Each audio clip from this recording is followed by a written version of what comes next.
근동의 바벨론은 세계의 강국이었습니다. 거기에 지배자는 세계의 지배자라고 할 수가 있겠습니다. 느부갓네살 왕이 근동을 지배할 때입니다. 그의 통치력을 나타내기 위해서 굉장히 큰 신상을 세웠습니다. 높이가 약 30m, 가로 세로가 약 3m, 굉장히 큰 금신상을 세웠어요. 실제로 모든 것이 순금은 아니겠지만은 아마 금으로 페인트를 칠했을 것입니다. 그리고 그는 모든 악사들을 동원을 해서 연주를 하게 하고, 연주가 시작될 때 모든 백성과 관원과 자기 식민지에 있는 많은 사람들이 거기에 금신상 앞에 절하도록 강요했습니다. 금신상 앞에 절하지 않을 때에는 굉장한 뜨거운 풀무불 속에 던져 넣겠다라고 하는 그러한 강경한 명령을 내립니다. 지난번에도 이야기했지만은 사담 후세인도 자기는 느부갓네살의 현신이다, 그렇게 주장을 한 적이 있습니다. 이미 이 세상 사람이 아니죠. 여러분, 이 느부갓네살과 비슷한 사람 또 있죠. 여러분 누군지 아세요? 예, 북한의 김정은이죠. 북한의 김부자, 김일성, 김정일 동상을 굉장하게 세우지 않았습니까? 아마 거기도 그 금칠을 한 것 같더라고요. 그리고 이북의 모든 사람들은 어떻습니까? 그 금신상 앞에 엎드려 절을 하는 것을 우리가 잘 보고 있습니다. 예를 들면 결혼식을 하잖아요. 북한에서 결혼식을 하면 그 금신상 앞에 가서 신고하고 절을 합니다. 모든 것을 통제하고 있는 것이죠. 금신상이 세워진 그 지역은 불화편지라 그랬어요. 이것은 다른 이야기로 하면 신할 땅이라고 할 수 있고 바벨탑이 있던 장소였습니다. 또한 이 바벨탑은 사탄의 영향력 속에 있던 하나님을 대적한 무리들이 모여서 하나님과 겨루어 보겠다고 세웠던 거대한 탑이었습니다. 이러한 사실을 통해서 오늘 우리에게 어떤 교훈이 있을 수 있을까? 지금도 바벨탑을 세우고 금신상을 세우고 모든 세상 사람들로 하여금 그 금신상 앞에 절하라고 하는 사탄의 역사는 지금도 계속되고 있지요. 지금 이 바벨탑이라든지 금신상이라는 이름 보이는 것이는 아니지만은 거대한 세계 제국, 세계 정부, 반하나님적인 거대한 세상의 조직이 지금도 존재합니다.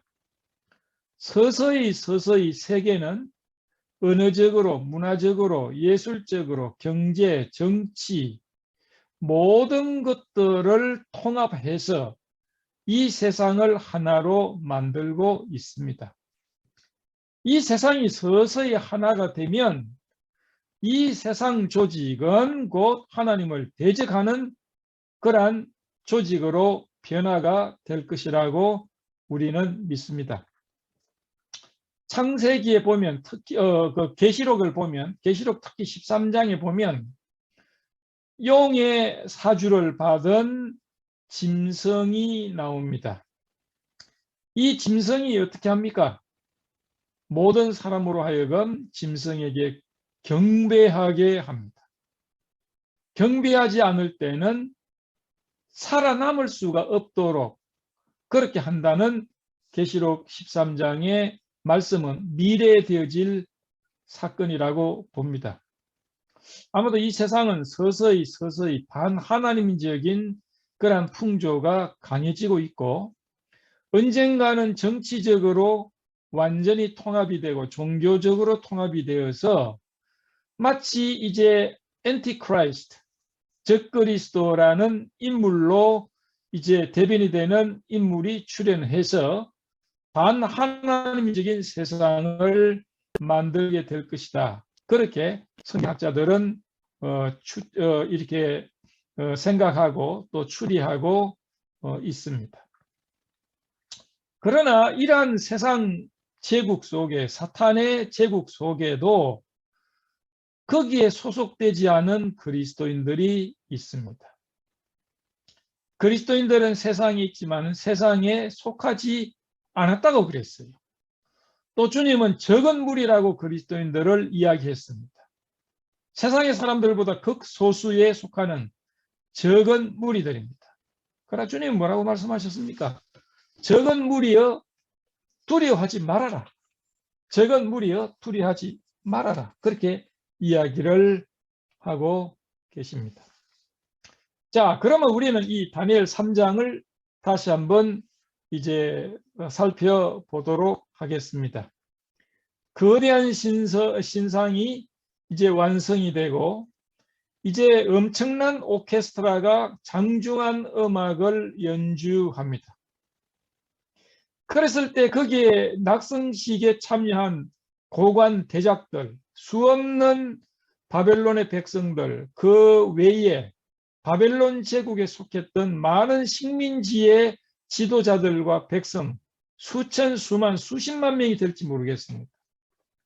일제히 엎드려서 금신상 앞에 절을 합니다. 그런데 다니엘의 세 친구가 그 금신상 앞에 절하지 않고 고개를 빳빳하게 세우고 절하지 않는 그런 세 사람이 있습니다. 이 느부갓네살 왕의 신하들이 절하지 않는 세 명을 보고는 느부갓네살 왕에게 달려가서 고소를 합니다.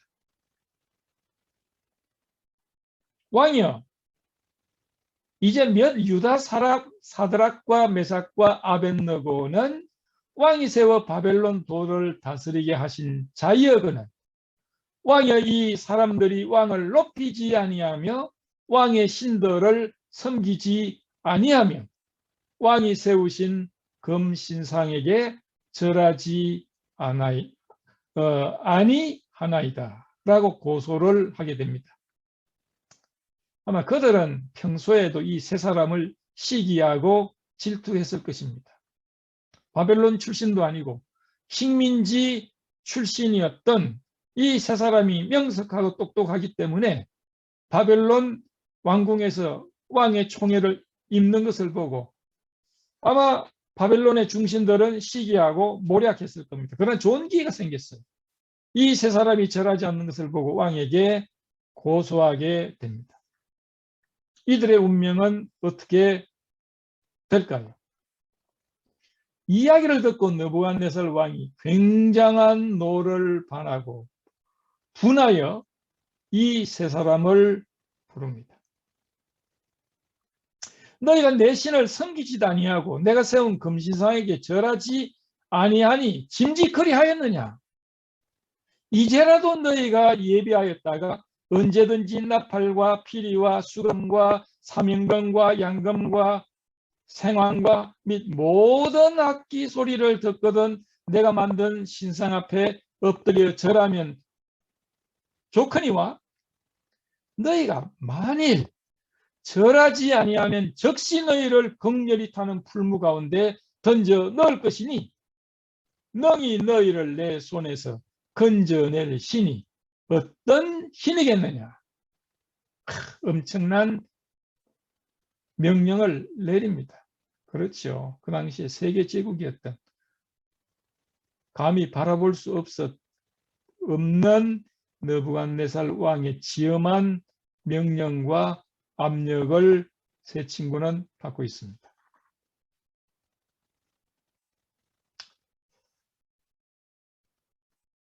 이때 이 세 친구가 이야기하는 내용이 3장 16절부터 나옵니다. 이 16절부터 나오는 구절이 오늘 핵심이 되겠습니다.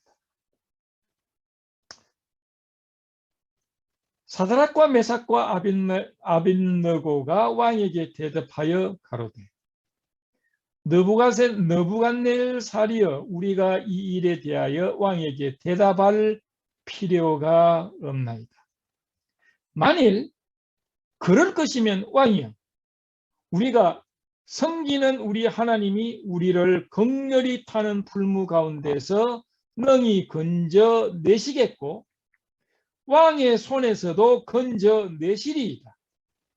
18절 그리 아니하실지라도 왕이여 우리가 왕의 신들을 섬기지도 아니하고 왕의 세우신 금신상에게 절하지도 아니할 줄을 아옵소서.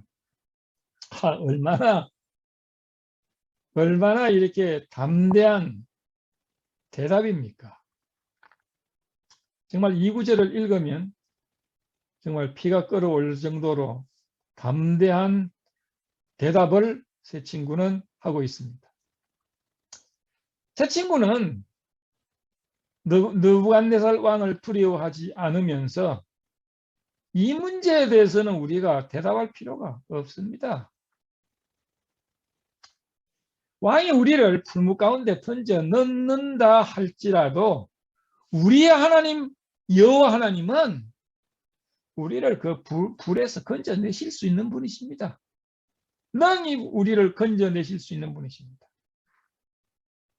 그리고 왕의 손에서도 당연히 건져내실 수 있죠. 만약에 하나님이 우리를 불 가운데서 건져내시지 않는다 할지라도 우리는 거기서 타 죽는다 할지라도 우리 마음 변함이 없습니다. 그 신성하게 절하지 않을 겁니다. 그렇게 하십시오. 얼마나 놀라운 겁니까? 여기에 중심되는 단어는 그리 아니하실지라도.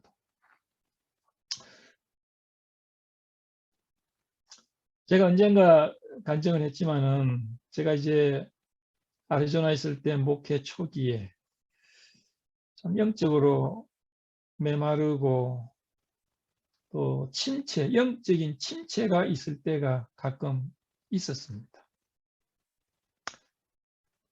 성경을 읽을 수도 없어요. 기도가 나오지 않습니다. 찬송은 이미 떠났고 모든 것이 불만이고 참 이 목회하는 것도 짐이 되고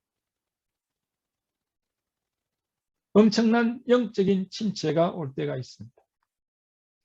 그리고 내 마음속에는 하나님에 대한 그런 불만으로 가득 찼어요. 하나님, 내가 적어도 하나님을 섬기고 하나님의 복음을 전하는데 왜 이렇게 어려움이 있고 이것저것 마음대로 되는 것도 없고 이렇습니까? 하나님 저를 좀 도와주셔야 되는 거 아닙니까? 제가 누구를 섬깁니까? 하나님을 섬기는데. 이래도 되는 겁니까? 그런 불만.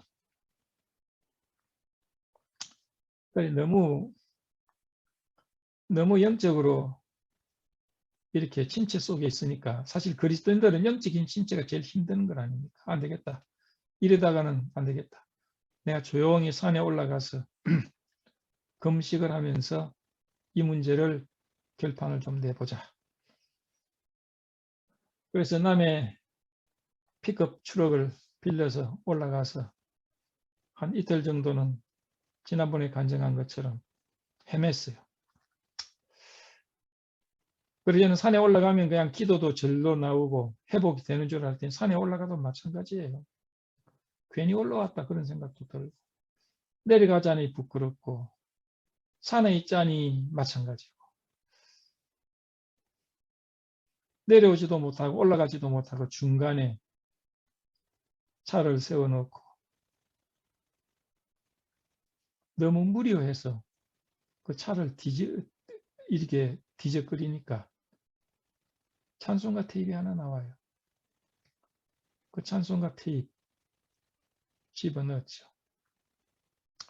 쭉 듣는데 한 찬송이 참 좋아하는 찬송이 있었어요.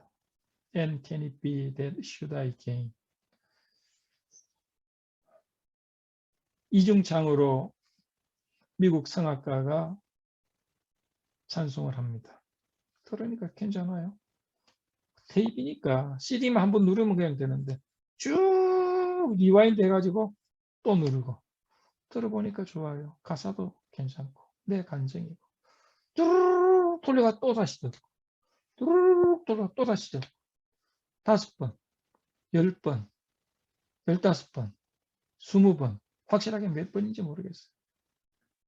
그 찬송을 듣는 가운데 내 마음속에 돌같이 굳었던 그 마음의 응어리와 그것이 서서히 녹기 시작했어요. 또 듣고 또 듣고 주님은 나에게 이랬다. 주님은 나에게 이러한 놀라운 구원을 주시지 않았는가. 내 마음이 서서히 녹기 시작했어요. 그 찬송에 완전히 내 영혼이 이제 몰입하기 시작했어요. 그리고 내 눈물에 눈물이 고였어요. 주님의 사랑이 놀랍다. 이렇게 나를 사랑하셨다.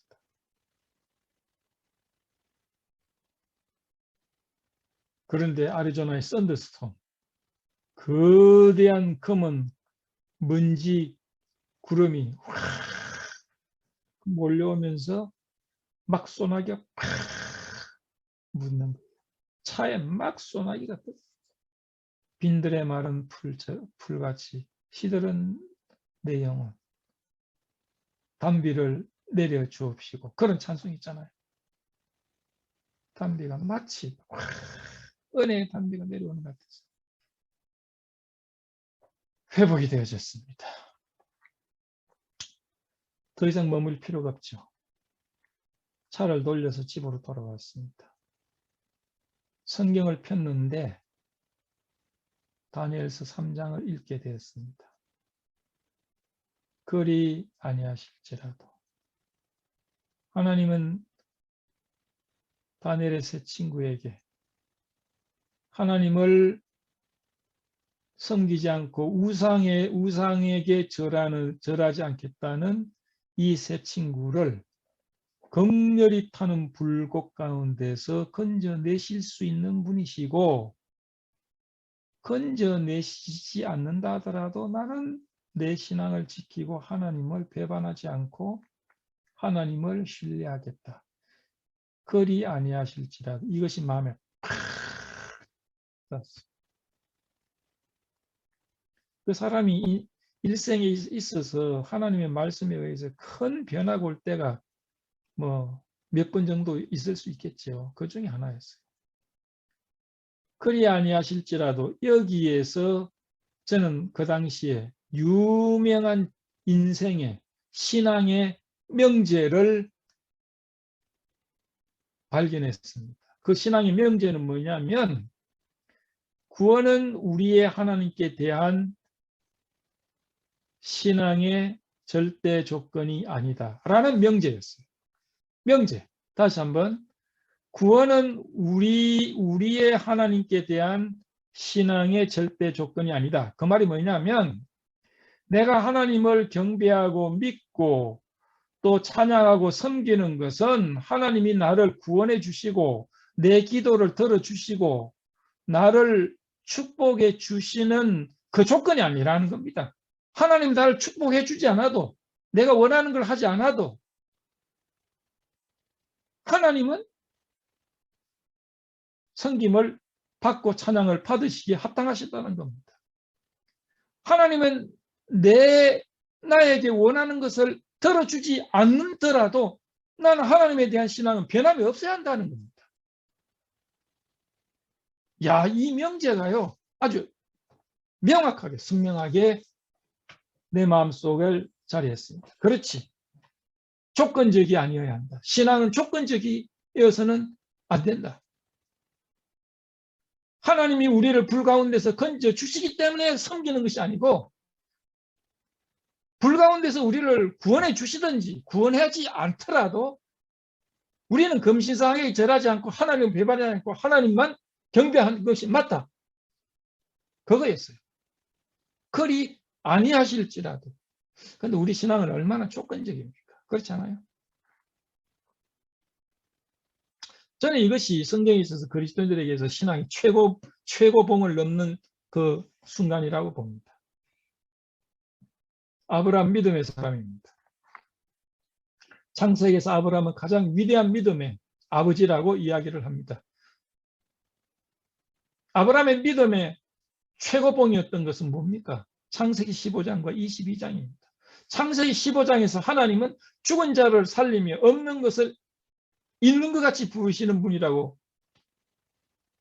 믿었다고 히브리서는 이야기를 하고 있어요. 그 말은 뭐냐면 없는 것을 있는 것을 없는 것 같이, 없는 것을 있는 것 같이, 이것은 창조의 하나님입니다. 하나님은 무에서 유를 창조하셨어요. 그리고 죽은 자를 살리신다. 이거는 하나님은 부활의 하나님이시다. 생명의 주가 되신다는 겁니다. 사라의 죽은 몸에서 아들을 주셨어요. 불가능한 겁니다. 성경은 분명히 이야기합니다. 생물학적으로 사라는 아이를 가질 수 없다. 절대적이다. 그건 불가능하다. 죽은 태였습니다. 죽은 태에서 생명을 주실 수 있는 분이라는 것을 아브라함은 믿었어요. 생명이 주라는 것입니다.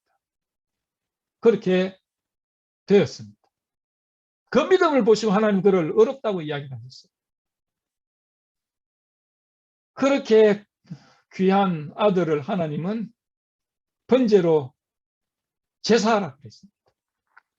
아브라함은 아무 말 하지 않았어요. 사흘 길을 갔습니다. 얼마든지 사흘 동안 돌이킬 수 있었어요. 멀리 언덕을 바라보면서 저 산 위에다 아브라함은 이야기를 했어요. 종들은 너희들 여기 머물러라. 내가 이 아이를 데리고 가서 제사하고 다시 오겠다. 이야기는 굉장히 놀라운 이야기입니다. 내가 이 아이를 죽일 때 이 종들이 아이고 왜 이러십니까 하고 떠도말기면 이 아이를 제사하지 못하잖아요. 방해 요소를 없앤 겁니다. 그리고 이삭을 데리고 올라갑니다.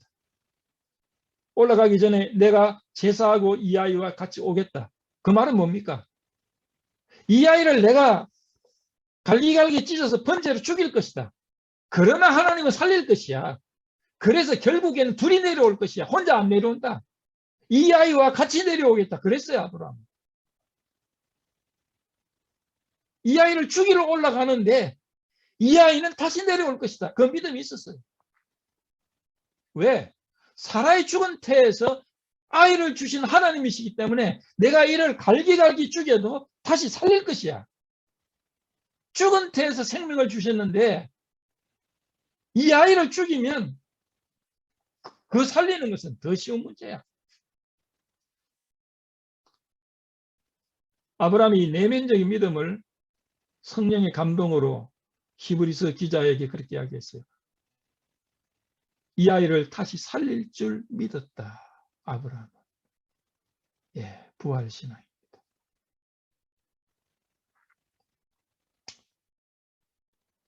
아브라함은요, 이삭이 하나님께 대한 아브라함의 신앙의 조건이 아니었어요. 이 아이를 주셨기 때문에 하나님을 섬기는 게 아니었습니다. 이 아이를 죽여도 능히 다시 살리실 수 있는 하나님이었어요. 주님이 주셨습니까? 달라면 드리죠. 조건적이 아니었어요. 이삭은 아브라함의 자아의 근본이었습니다. 모든 희망의 근본이었어요. 그러나 자기 속에 있는 가장 핵심적인 자아를 죽이라고 할 때 죽일 수 있었어요. 조건적이지 않았어요. 이 아이 때문에 하나님을 섬기는 게 아니었다는 겁니다. 이삭은 부수적인 것이었어요. 하나님이 주였어요.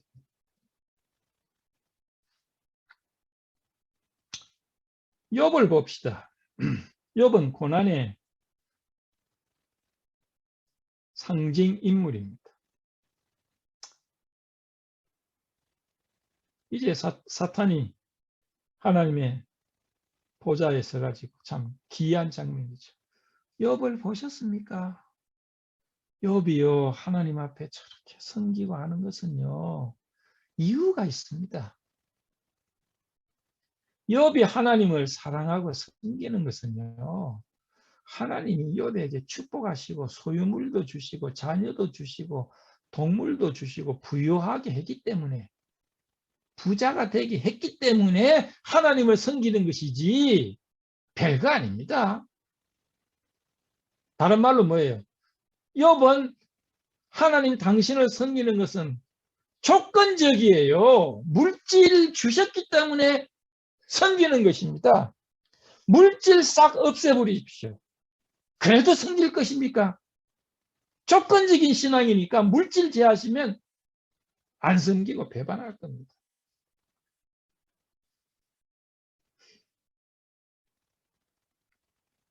욥의 신앙이 별거 아니고 욥의 신앙은 조건적이고 기복적인 신앙일 것이다. 폄훼하는 것. 그 물질 다 없어졌죠. 그러나 욥이 하나님 배반했습니까? 아니었습니다.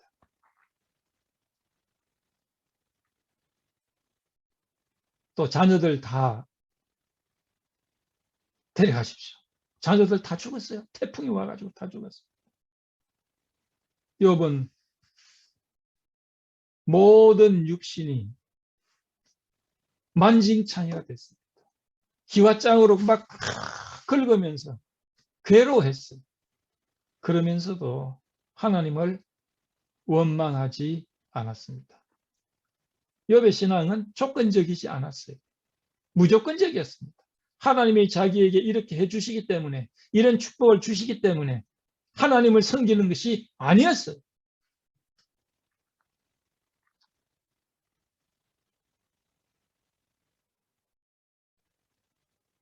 하나님께서 우리의 필요를 만나시고 우리의 욕망만 채우시는 분이라면 그분은요 우상밖에 안 됩니다. 칠성당이나 고목나무나 우상이나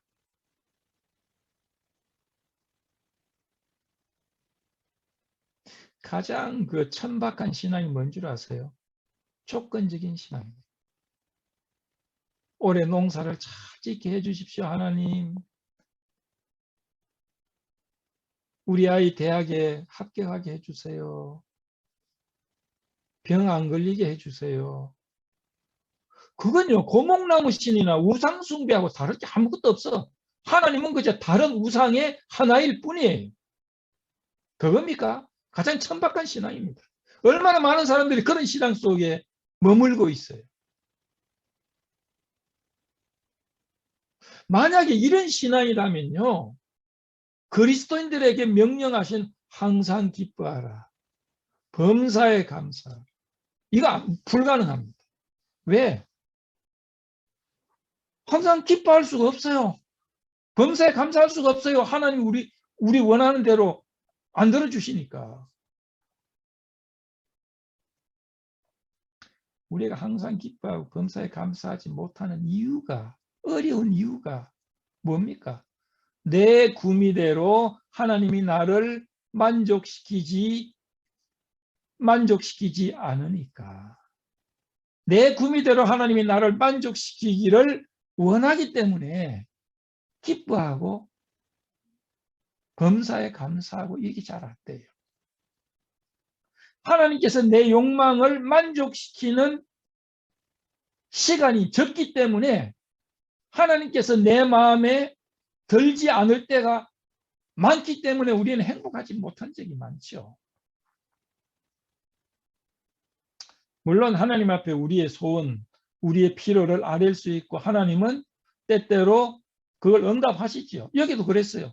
우리가 불 가운데 던지면 하나님 우리가 건져낼 겁니다. 그런 분이에요, 하나님은. 그럼에도 불구하고 안 한다 하시더라도 나는 섬기지 않겠다. 하나님은 나를 위해서 존재하지 않아요. 하나님은 나의 만족을 위해서 존재하는 분이 아닙니다. 그분은 스스로 존재하는 분이에요. 그분의 존재하는 이유는 스스로 가지고 계세요. 하나님을 나의 이익의 방편으로, 나의 인슈런스를 대신하는 분으로, 얼마나 천박한 신앙입니까? 하나님은 스스로 계시는 분이에요. 우리는 하나님을 위해서 존재하지 하나님이 우리를 위해서 존재하지 않아요. 여러분이 뭘 만들었다고 여러분이 뭐 뜨개질을 해가지고 뭐 옷을 하나 만들었어요? 여러분이 그 옷 때문에 존재합니까? 아니면 옷이 여러분을 위해서 존재합니까? 여러분요, 신앙 분명하게 정립하지 않으면요, 여러분의 신앙은 늘 업다운, 업다운, 업다운, 업다운, 그리스도인들의 행복을, 감사를 모르고 살아갈 수 있어요. 참 기독교와 우상 숭배의 차이가 뭔지 아십니까? 우상 숭배는요, 기복적이에요. 나에게 세상적인, 물질적인, 이 땅 위의 유익을 위해서 우상 숭배를 하는 것 아닙니까? 참된 기독 신앙은 뭐예요? 하나님과 나의 관계 중심 신앙이에요. 하나님과 나의 관계 중심이에요. 그분은 나에게 어떤 분이고 나는 그분에게 어떤 존재인가? 그 문제가 확실하게 정립이 됐을 때 이것은 진정한 기독신앙의 모습이에요. 이 세 친구와 하나님 관계를 보십시오. 그렇지 않았습니까?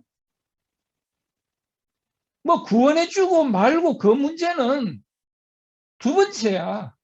하나님만 섬겨야 하고 하나님을 배반치 않는 것, 하나님을 위해서 내가 존재하는 것, 그 신앙에 충실했어요. 하나님께서 나에게 무엇을 해 주신 것 때문이 아니라 그분은 나의 찬송과 경배와 충성을 받으실 당연한 분이시며 지극히 합당한 분이시라는 사실에 대한 고백이 있어야 돼요. 욥은요, 참 괴로워했어요. 그러나 진정한 그리 아니하실지라도 하나님에 대한 그 마음은 변함이 없었어요.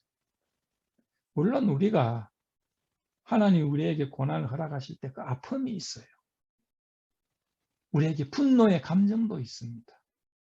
저는요, 그때 그 아리조나에서 그 사건 이후에 제 환경 가운데 참 불만이 많을 때가 지금도 많아요.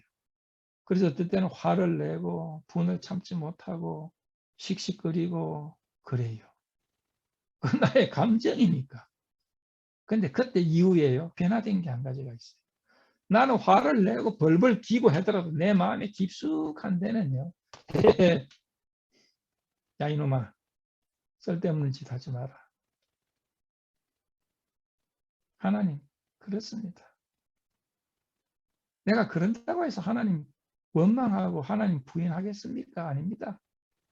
그런 마음은 있어요. 그리 아니하실지라도 그때 그 큰 인생의 명제가 내 마음속에 변함이 없어요. 그런데 감정적으로는 화가 나. 불만스러워. 정말 그리스도인들이 감정적으로라도 정말 하나님 앞에 굴복되면 얼마나 좋겠어요. 근데 아직까지는 그까지는 안 돼. 그러나 마음속에 하나님과 나 사이에 그런 어떤 그리 아니실지라는 그 관계는 변함이 없어요. 그때부터 지금까지. 그건 제가 고백 드릴 수 있어요. 욥은 괴로워했어요. 욥기에 보면 이런 구절이 나옵니다. 그가 나를 죽이신다 하여도 나는 그를 신뢰하리라. 저는요, 이 구절을 읽으면 눈물이 나려고 그래요. 욥이 모든 소유가 같습니다. 사랑하는 자녀들 다 비명 행사했어요.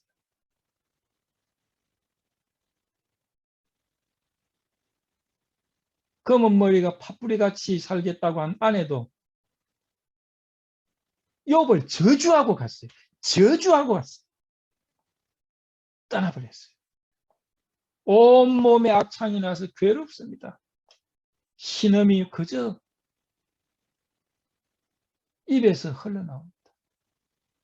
그러면서도 욥은요, 그가 나를 죽이신다 해도, 하나님이 나를 죽이신다 해도, 여기 죽이신다 해도 죽이신다는 것이요, 여기 영어 성경에는 슬레이라고 되어 있어요. 슬레이.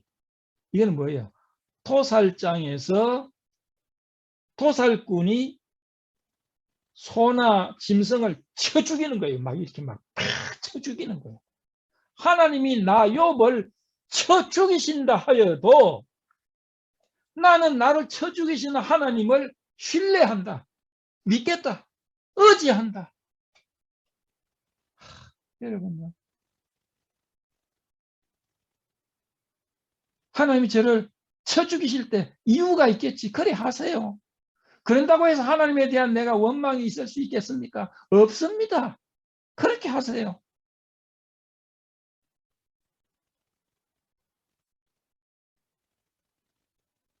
이런 사람은 세상이 감당치 못할 자입니다. 어떤 핍박과 어떤 조롱과 어떤 압박도 이런 사람한테는 도저히 견딜 수가 없어요. 우리의 많은 선배들은 이러한 환난 가운데서 그러한 신앙으로 굳굳이 주님 앞에 갔습니다. 어떤 사람은 구원을 받았지만 어떤 사람은 구원을 받지 못하고 죽었어요.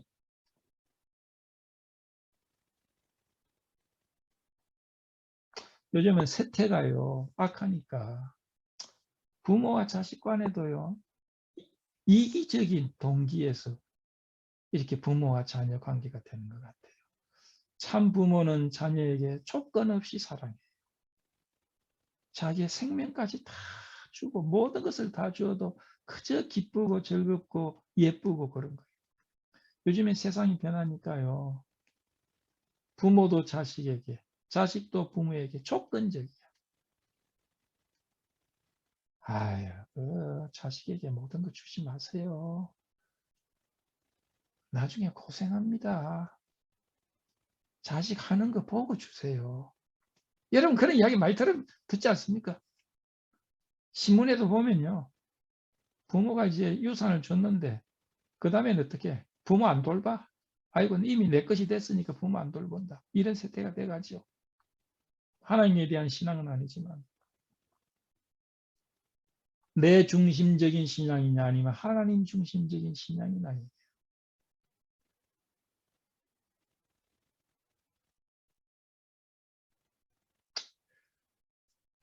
초대교회의 서머나 교회는 정말 그 7교회 가운데 책망을 받지 않는 두 교우 가운데 하나입니다.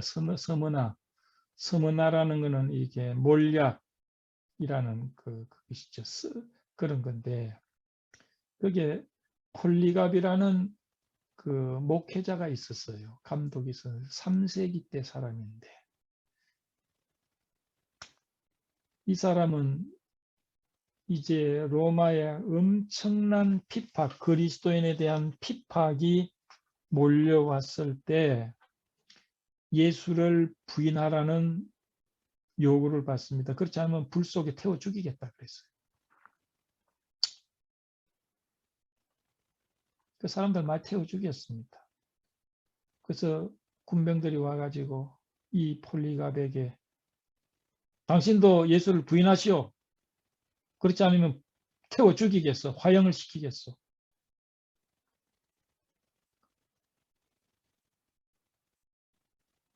그런데 그 군병들이요. 폴리갑은 좀 살려주고 싶어서 왜? 너무나 나이가 많고 너무 노인이니까 노인을 태워 죽이는 것이 좀 그래도 일말의 양심이 있어서 가능하면 놓으려고 부인하세요. 부인하고 빨리 가세요. 그래서 묶었습니다. 밑에 장작이 쌓였어요. 불만 붙이면 그는 죽습니다. 부인하시라니까요. 폴리갑이 이야기를 합니다. 86년 동안 나는 나의 주 예수 그리스도를 섬기고 그의 종으로 있었습니다. 그는 나에게 아무 잘못을 하지 않으셨습니다. 그런데 어찌 나를 구원한 나의 왕을 모독하겠습니까? 그때 군병이 그 밑에 장작불에 불을 붙였습니다. 그리고 그는 타 죽었어요. 여러분, 유대인들이요. 지금 유대인들이 굉장히 무신론자들이 많습니다. 지금의 이스라엘에 가면 이스라엘 유대인들이요. 뭐 굉장히 하나님 잘 섬기는 것 같지만 그 중에 무신론자들이 훨씬 더 많다고 그럽니다. 유대인들이 무신론이 된 그 과정을 보면요. 1차 대전과 2차 대전에 굉장히 많이 무신론으로 빠졌답니다. 왜냐하면 1차 대전과 2차 대전에 유대인들이 엄청난 학대를 당했거든요. 그래서 그들이요, 하나님 정말 계시는 겁니까? 하나님 너무한 거 아닙니까? 우리에게 약속을 주신 그 하나님이 이렇게 우리가 수백만 명이 가스실에서 사라지는데 한마디도 없고 하나님이 더 놀라운 손길을 펴주시지 않습니까? 하나님 없습니다. 하나님의 존재를 조건적으로 생각했어요. 물론 그 중에서는 무조건적으로 하나님에 대한 신앙을 그 감옥의 벽에다 써놓고 기꺼이 죽었던 사람들도 많이 있었다고 그럽니다. 물론 말은 쉬운 문제가 아니지만 굉장히 어려운 문제죠. 우리도 그런 환경에 들어가면 우리가 어떤 태도를 취할지 사실은 우리는 가늠하기 쉽지 않은 그런 것 아니겠습니까?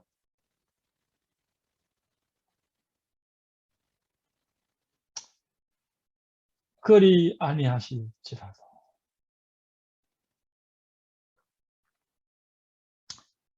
이 이야기를 하니까 느부갓네살이 얼마나 화가 나겠어요.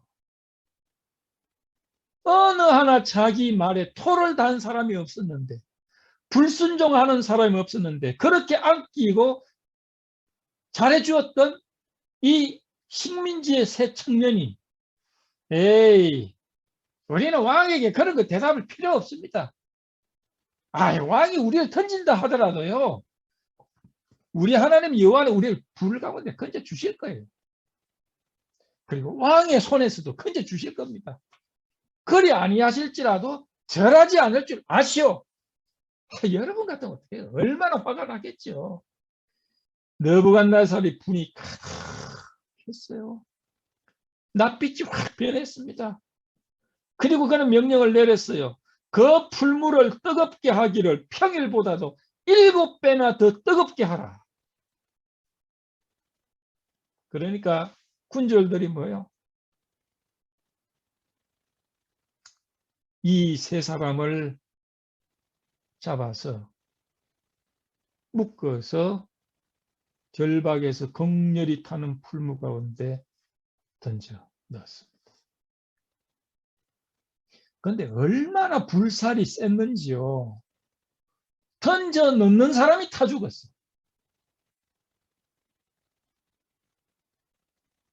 22절에 보니까 왕의 명령이 엄하고 풀무가 심히 뜨거움으로 불꽃이 사드락, 메삭, 아벳느고를 붙던 사람을 태워 죽였고, 어이구, 세 사람을 묶어가지고 불에 집어넣는 그 군병들이 타 죽었어. 얼마나 불이 뜨거웠습니까?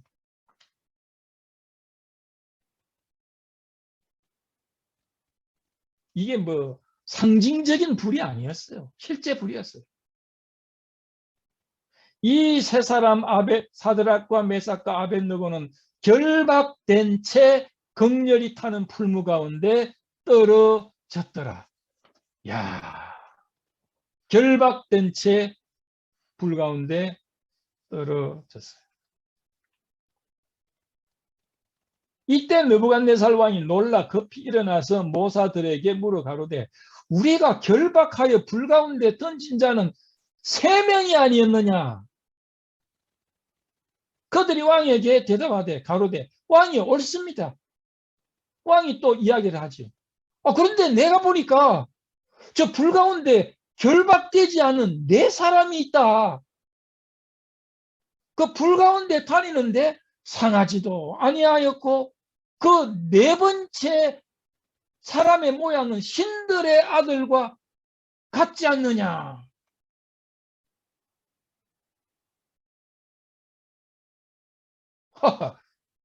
기이한 일이 벌어졌어요. 왕이 이제 밖에서 풀무 가운데 보니까 분명히 3명을 묶어서 던졌는데 불 가운데 4명이 걸어 다니. 한 명이 더 있어요. 근데 묶어서 던졌는데 결박되지 않는 4명이 자유롭게 왔다 갔다 유유하게 걸어 다니. 이게 진짜 불입니까? 진짜 불이겠어요? 좀 불 비슷하게 이렇게 뭐가 좀 그런 거 아니겠어요? 아니에요. 불이에요. 왜? 결박된 노끈이 탔으니까. 결박된 노끈이 탔으니까 진짜 불이었어. 또 던진 군병들도 죽었고.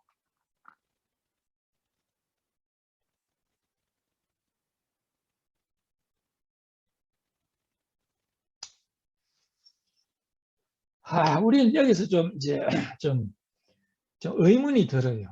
하나님이 불 가운데 이 세 친구를 던져 넣는 이 절박한 환경에서 하나님은 이 세 친구를 불 가운데 넣지 않도록 보호를 해 주실 수 있지 않았을까?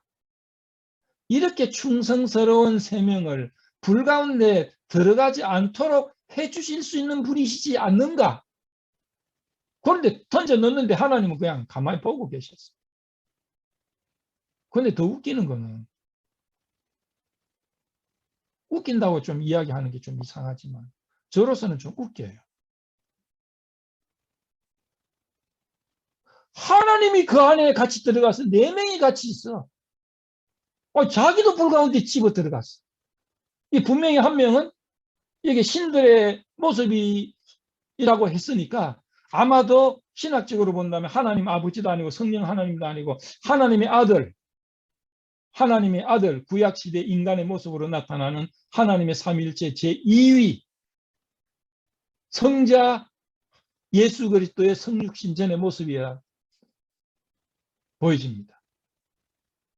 들어가지 않도록 해주면 더 좋을 건데 들어가게 해놓고는 자기도 들어갈 수 있어.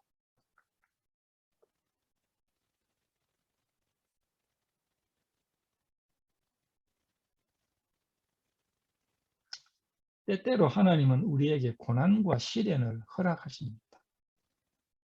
고난과 시련이 없게 안 해줘요. 그럴 때도 있지만은 하나님은 우리를 고난과 시련과 괴로움 속에 집어넣을 때가 있습니다. 우리의 고난을 허락하실 때가 있어요.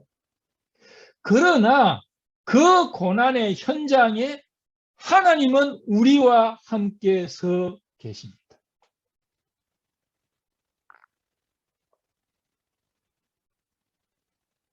너희는 가서 모든 족속으로 제자를 삼아 내가 너에게 분부한 모든 것을 가르쳐 지키게 하라.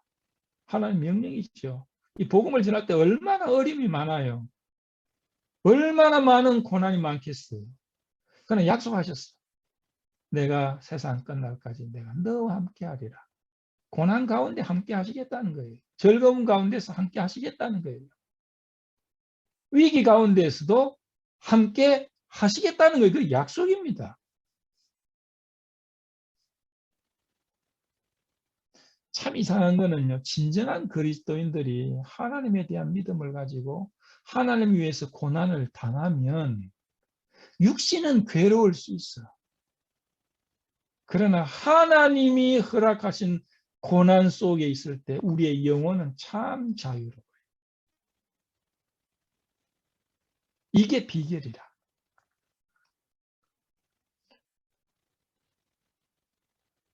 묶여있던 것이 고난 속에 들어갈 때 풀어져. 맨 처음에 그리스도인들은요. 고난이 오면 좀 불평해. 그런데 진정한 그리스도인들은 고난이 더 깊어지면요. 하나님 앞에 굴복해. 더 깊어지면요. 진정한 그리스도는 그때 놀라운 그리스도인의 그 성품이 발휘돼 하나님을 찬양하게 돼요. 그 이상하죠.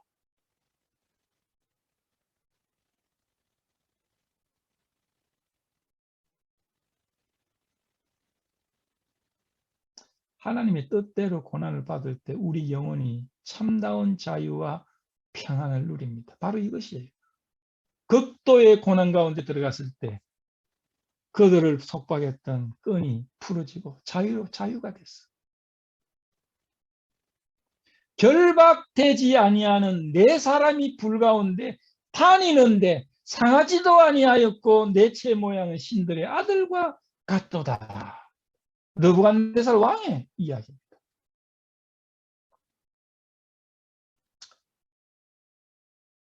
주님은 그랬어요. 제자들에게 나의 멍에를 메고 내게 배우라. 주님의 멍에를 메라는 거예요. 주님이 십자가를 질 때 때때로 우리 육신은 아리고 아프고 때때로 괴로울지라도 내 멍에를 메고 내게 배우라. 그리하면 너의 마음이 뭐요? 힘을 얻는다 그랬어요. 아, 이거 얼마나 좋아요. 멍에를 메면 마음에 부담이 있어야 되는데 내 멍에를 메고 나를 배우게 되고 나를 배우게 되면 너희 마음에 힘을 얻는다. 역설적이에요. 그리스도인들은요. 그리스도 안에 있을 때 그리스도의 뜻을 이룰 때 고난을 받으면요. 마음에 힘이 있어요. 기쁨이 있어요. 감사가 넘칩니다. 아, 얼마나 역설적이에요. 하나님을 조건적으로 믿는 사람들, 우상숭배처럼 믿는 그리스도인들은요. 이렇게 되면 하나님 떠나버리고 괴로워하고 막 저주하고 그러겠죠. 그러나 진정한 그리스도인들은 거꾸로예요. 결박되지 않은 4명이다. 뭡니까? 그들은요. 불 밖에 있을 때 조금 부자유했어. 그러나 불 가운데 들어갔을 때 진정으로 자유했어. 얼마나 역설적입니까? 제가 몇 년 전에 우즈베키스탄을 갔어요. 우즈베키스탄을 갔는데 거기서 한 그리스도인 가족을 만났어요. 한 50대 되는 아주머니를 만난 남편은 세상을 떠나고 그리고 이제 아들 둘하고 딸 하나가 있고 큰 아들은 결혼했고 둘째 아들도 결혼을 했고 첫째 아들은 참 좋은 그리스도인인데 우즈베키에서 그 찬송가를 만드는 그 아들이에요. 둘째도 신혼 부부인데 이제 아들이 하나 있고 셋째는 딸인데 이제 곧 결혼한다고 그러고 그 당시에. 근데 이야기를 들어보니까 그 가족이 다른 지역, 우즈베키스탄의 그 다른 지역에 살았는데 무슬림, 그러니까 이슬람 마을에 살았는데 얼마나 예수를 믿고 난 다음에 핍박이 심했는지요. 이야기를 들어보니까요. 예를 들면 예수를 믿으면 그 마을에서 살 수가 없답니다. 학교도 못 오게 한대요. 공립학교 못 오게 하지요. 수도 끊지요. 상대를 안 한대요. 그리고 가끔씩 돌도 날라오고. 그래서 할 수 없어가지고 다른 지역에 가서 취직도 안 되지.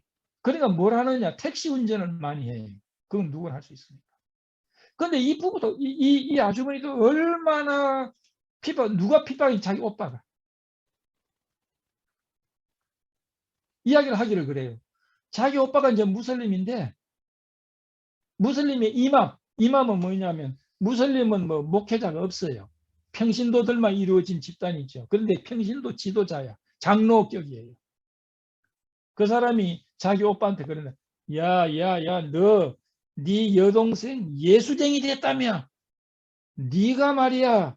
그럴 수 있어. 그냥 이야기 아니고 툭툭 치면서 이야기한대요. 야, 네 여동생이 예수 믿는다면서. 너 그리고도 말이야. 야, 그 오빠가 얼마나 화가 나겠어요. 그 오빠가 50대 된 자기 여동생을 벽돌로 쳤다는 거예요. 생명의 위협을 느껴서 거기를 탈출해가지고 우즈베키스탄 수도로 도망을 왔어요. 도망을 와서 그 가족이 살고 있는 거예요. 그 간증을 직접 하더라고요. 그래서 내가 그 이야기를 듣고는요. 내가 다니엘 3장을 이야기했어요. 금신상에게 절하지 않음으로써 불 가운데 던져진다. 때때로 우리는 불 가운데 던져지는 것을 하나님이 불 가운데 우리로 떨어지게 하기도 한다. 그러나 놀라운 것은 우리를 버려두시지 않고 하나님이 불 가운데, 고난 가운데 우리와 함께 하신다. 그 이야기를 하니까요, 그 아주머니가요, 얼마나 눈물을 흘리는지 몰라요. 아마 이 구절이 자기 마음속에 와닿았던 것 같아요. 하나님 나에게 이렇게 고난을 허락하셨구나. 그러나 하나님이 나와 함께 하셨구나. 그 아주머니가 눈물을 확 쏟았어요.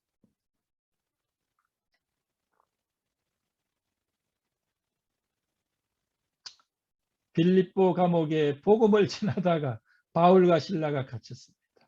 두드러 맞았어요. 영장 없이 막 두드러 빠요. 로마 시민권은 이렇게 하면 안 되는데 감옥에 갇혔어요. 얻어 터지고 굶고 그 차가운 감옥 기절했어요. 한밤중이 돼가지고 바울과 실라가 의식이 깼어요. 보니까 다 묶여 있어. 그리고 몸이 그냥 상처투성이야. 그때 바울이 이야기합니다. 실라야, 우리 이게 모습이 이게 뭐냐? 야, 우리가 예수 전하다가 이 모양 이 꼴이 되었구나. 정말 하나님은 살아계시는지 모르겠다. 그랬습니까?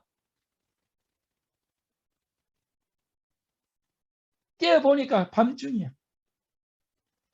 몸이 쑤시와 배는 고파. 부자유하게. 그때 바울과 실라는 하나님을 찬미했다.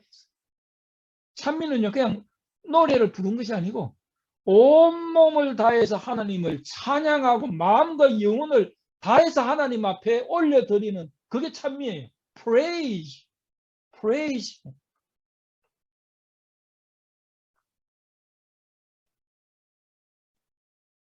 누가 그들이 감옥에 부자유하다고 했어요? 감옥에 들어갔을 때 그들은 더 자유했어요.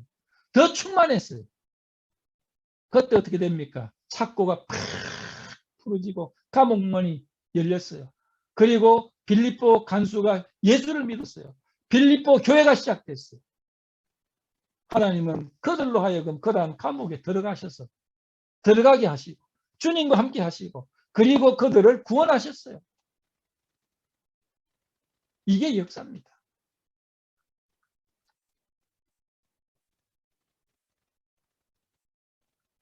욥기 35장에 보면요.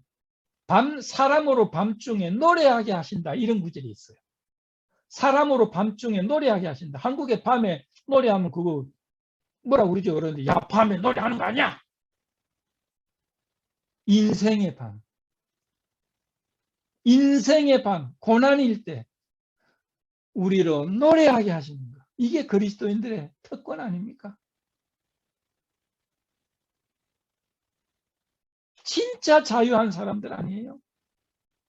배가 고파도 자유하고 쇠창살 안에 있어도 자유하고 쇠사슬을 못 껴도 자유하고 이보다 더 자유한 것이 어디 있겠어요?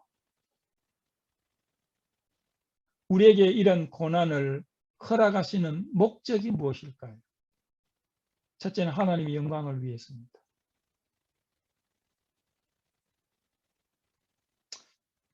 여러분, 이야기 2부에 28절에 보면요. 느부갓네살이 말하여 가로되 사드락과 메삭과 아벤느고의 하나님을 찬양할지로다 그랬어요.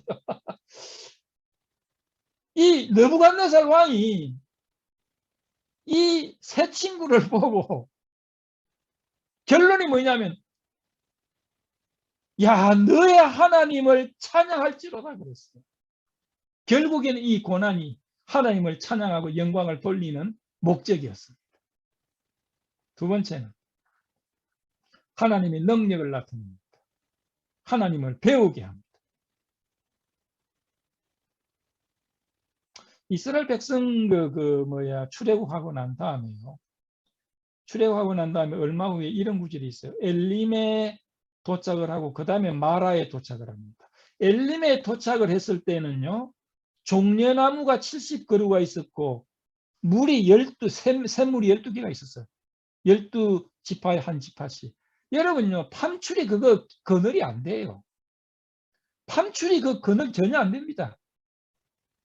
겨우 그 광야에서 팜추리 밑에 뭐 그늘 같지 않은 그늘을 주신 거예요. 그 다음에 목이 마르니까 한 지파의 우물 하나 그거 가지고 얼마나 많이 먹겠어. 광야를 지나는 우리 그리스도인들에게 적은 휴식이에요. 근데 엘림에서는요, 하나님이 자기 이름을 나타내 주시지 않았어요. 엘림 다음에 마라가 나오는데 마라는 물이 써가지고 먹지를 못해. 백성들이 막 불평하고 그랬어요. 마라는 쓰다는 말 아닙니까? 마라라는 것은 쓰다는 말이에요. 마리아라는 미리암, 마리아가 같은 어원이에요. 마라에서는요, 하나님 이름을 계시하셨어요. 야훼 로페카, 치료하시는 여호와. 야훼 로페카, 여호와 로페카. 왜요? 왜 마라에서 하나님의 이름이 계시되지 않고 어려움의 상징이었던 마라에서 하나님의 이름이 계시되었을까요? 고난을 통해서 하나님을 배운다는 겁니다. 고난을 통해서 하나님을 배워요. 나사로가 죽었어요. 나사로의 죽음을 통해서 나는 부활이요 생명이라는 것을 마르다와 마리아는 배웠어요. 나사로가 죽기 전에는 예수 그리스도가 나는 부활이요 생명이라는 그 생명의 주가 된다는 것을 몰랐어요. 그러나 나사로의 죽음이라는 비극을 통해서 그들은 예수 그리스도가 부활의 주님, 생명의 주님이라는 것을 배웁니다. 고난을 통해서, 어려움을 통해서 우리는 하나님의 이름을 알고 하나님의 능력을 경험해요.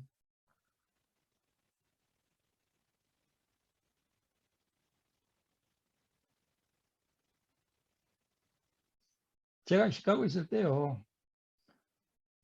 아이고, 저는 우리는 이게 셀베이지 타이틀하고 좀 연관이 많아. 차도 헌차가 아니고 셀베이지 폐차된 차를 우리가 많이 타고 다녔어요. 3개나 타고. 지금도 우리 차가 이제 셀베이지 타이틀이 됐어.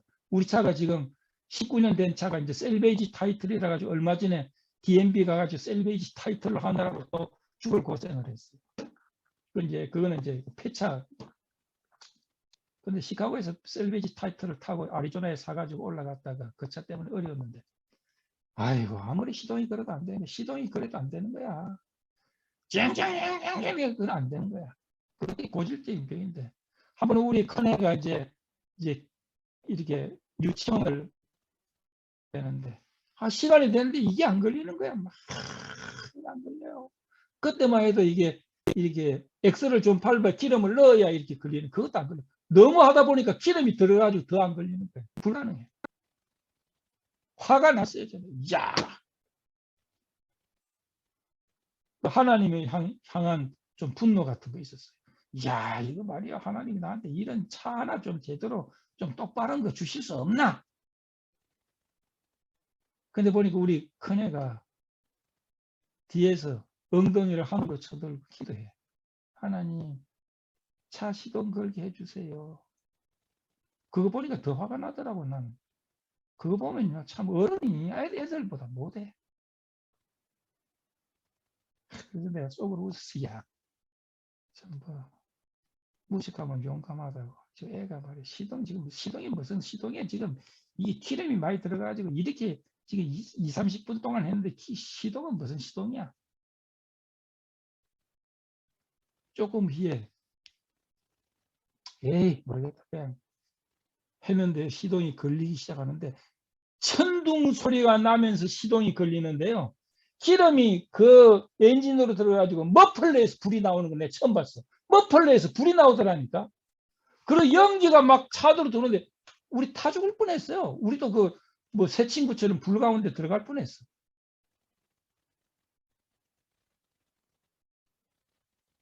여러분요, 우리 아이가 기도해서 시동이 걸린 거예요. 그때요, 제가 하나님의 이름을 하나 더 배웠어요. 여호와 이레는 뭐 준비하시는 하나님, 여호와 로페카는 치료하시는 하나님, 여호와 니시는 여호와는 나의 기. 그때 내가 성령이 없는 하나님 이름을 하나 배웠어요. 그 하나님 이름이 뭔지 아세요? 저호바 메케닉. 저호바 메케닉. 기술자 하나님. 그건 성경에 이름이 안 나와. 기술자 하나님이란 이름을 저는 배웠어요. 아, 시동도 겨시는 하나님이시더라니까. 정비사 하나님이야. 우리는 어려움을 통해서 하나님의 능력과 하나님의 놀라우신 손길을 배우게 됩니다. 우리는 고난을 통해서 하나님을 배우게 돼요. 마지막으로 우리를 단련시키기 위해서 고난을 때도록 합니다. 불시험이라고 그랬어요. 불시험. 하나님은 새 친구를 더 값진 정금으로 단련시키기 위해서, 깨끗하게 하기 위해서 불을 지나가게 하셨어요. 아마 이 새 친구는 들어가기 전보다 들어가고 난 다음에 훨씬 더 신앙의 발전과 순수함이 있었겠죠. 잠언 23장 10절에 보면 내가 가는 길을 오직 그가 아시나니 그가 나를 단련하신 후에 내가 정금같이 나오리라. 또 다른 구절에는요. 은에서 찢기를 제하라. 그리하면 장석에 쓸만한 것이 나올 것이야. 우리 속에는요. 그리스도 속에는 그 불순물이 많아요. 그래서 하나님이 불순물을 제거하기 위해서 이 용광로 속에 집어넣어서 고난을 통해서 불순물을 제거해서 좀 순수하게 하시는 것이 있어요. 그게 그래서 점검이 되는 거죠. 주님을 찬양합니다. 다니엘의 새 친구를 구원하신 주님을 찬양합니다. 느부갓네살 왕은 결국 여호와 하나님을 발견하고 찬양했어요. 여러분 생에 이런 찬양이 있게 되기를 바랍니다. 이것이 통과되면 여러분 신앙에 굉장히 조용한 상태에 들어갑니다. 아브라함은요, 창세기 22장 아들을 제사하고 난 이후에 아브라함의 생애는 조용해졌어요. 조용해졌어. 극적인 사건이 없습니다. 이미 최고봉을 도달했기 때문에 그에게 시험도 없고 아무것도 없었어요. 조용히 끝납니다. 여러분이 때때로 인생에 있어서 고난이 있습니까? 상처가 있습니까? 눈물이 있습니까? 괴로움이 있습니까? 지금도 이를 갈 만한 그러한 아픔이 있습니까? 하나님 알고 계십니다. 계획을 가지시고 여러분들에게 대하실 겁니다. 결국 이 모든 것으로부터 여러분을 자유케 하시고 더 견고케 하시고 더 순수하게 하셔서 하나님의 형상을 담게 하실 겁니다. 그리 아니하실지라도.